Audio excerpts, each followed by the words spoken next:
Hi! Hello! Welcome to my channel spice and smiles. అందరూ ఎలా ఉన్నారు? ఈరోజు మనం ట్రెడిషనల్ స్నాక్ ఐటెమ్ అండి.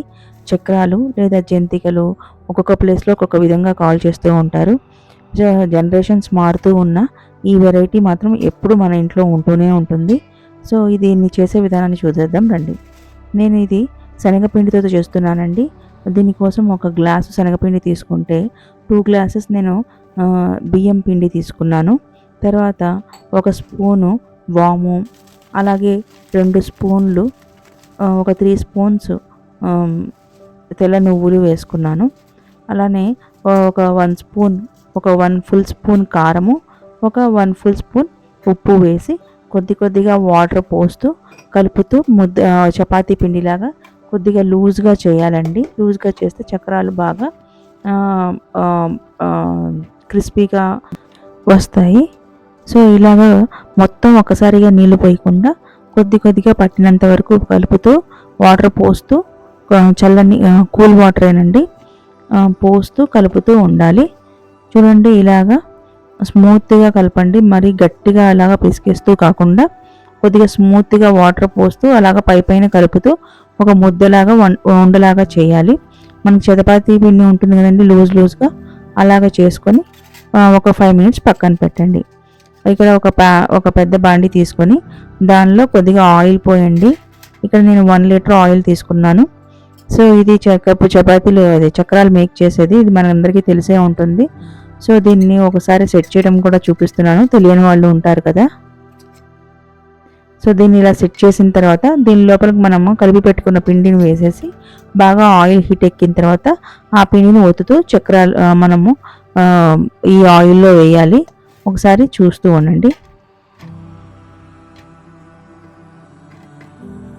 ఇలాగ ఫుల్‌గా తీసుకోవాలి పిండి. తీసుకొని దాన్ని అలా మీద పెట్టేసేసి సో, మనం ఒకసారి ఆయిల్ కాగిందా లేదా అని చెక్ చేసుకోవాలి. అలా పిండి వేసినప్పుడు అది ఫట్మని పైకి వచ్చేసింది అనుకోండి, బాగా ఆయిల్‌కి హీట్ ఎక్కినప్పుడు ఈ టైంలో మనం పిండిని వేయాలి. సో, ఇలాగ ఒత్తుతూ వేయాలండి బాగా. ఇలా ఆయిల్ పొంగుతుంటే గబుక్కున స్టవ్‌ని లో ఫ్లేమ్‌లో పెట్టేసేయండి. ఆ తర్వాత ఫుల్ ఫ్లేమ్‌లో పెట్టేసేయండి. ఈ పొంగంతా పోయిన తర్వాత.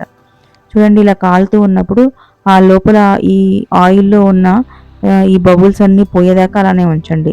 అవి పోయిన తర్వాత నెక్స్ట్ సైడ్‌కి టర్న్ చేయండి. టర్న్ చేసి ఆ బబుల్స్ అన్నీ పోయేదాకా ఆ ఆయిల్‌లోనే ఫ్రై చేయనివ్వండి. ఆ బబుల్స్ అన్నీ పోయితే సో, ఇప్పుడు మనము ఈ చక్రాలని గంటెతో టచ్ చేస్తుంటే గలగల మోగుతాయండి. ఈ టైంలో మనం తీసి పక్కన పెట్టేసేయండి.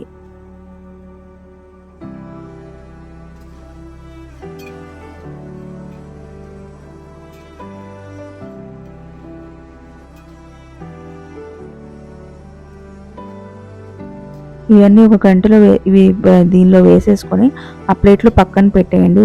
ఏమైనా ఎక్స్ట్రా ఆయిల్ ఉంటే ఆ ప్లేట్‌లోకి వెళ్ళిపోతుంది. ఆ తర్వాత మనం సెపరేట్ గిన్నెలోకి తీసుకోవచ్చు.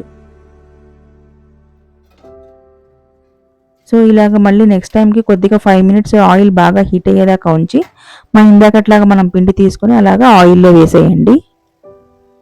సో, ఇలాగా మిగతా పిండి అంతా చేసేయండి. ఇప్పుడు నేను దీనికి ఇంకొక వెరైటీ కూడా చేశానండి. దీనికి మనము ఈ చక్రాలు మేక్ చేసే దాంట్లోనే ఇంకొక ప్లేట్ వస్తుంది. అది కొద్దిగా చెక్కపకోడి అంటారు కదా! ఆ టైప్‌లో చెక్కల్లాగా ఉంటాయండి. అది కూడా మనం చేసుకున్నా కూడా బావుంటుంది. మా ఇంట్లో ఈ 2 వెరైటీలు ఎక్కువ తింటూ ఉంటారు. సో, నేను ఎక్కువ ఈ 2 వెరైటీలే చేస్తూ ఉంటాను. అది కూడా ఒకసారి చూద్దాము.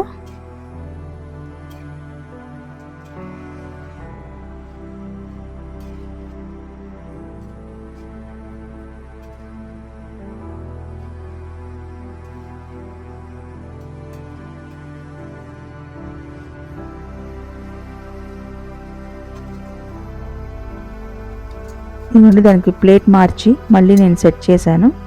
సెట్ చేసిన తర్వాత ఇంకా ఆయిల్‌లో ఇలాగ వేసేయాలి. ఇవి వేగడానికి కొద్దిగా టైం పడతాయండి. అవి సన్న చక్రాలైతే త్వరగా వేగిపోతాయి. కానీ ఇవి కొద్దిగా వెడల్పుగా మందంగా ఉంటాయి కాబట్టి కొద్దిగా టైం తీసుకుంటాయి.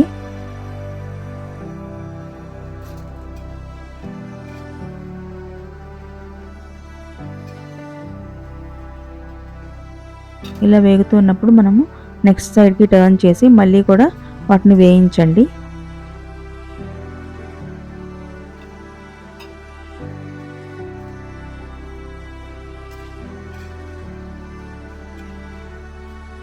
అవన్నీ వేగిన తర్వాత ఇలాగ ప్లేట్లోకి పక్కన తీసేసి పక్కన పెట్టేయండి.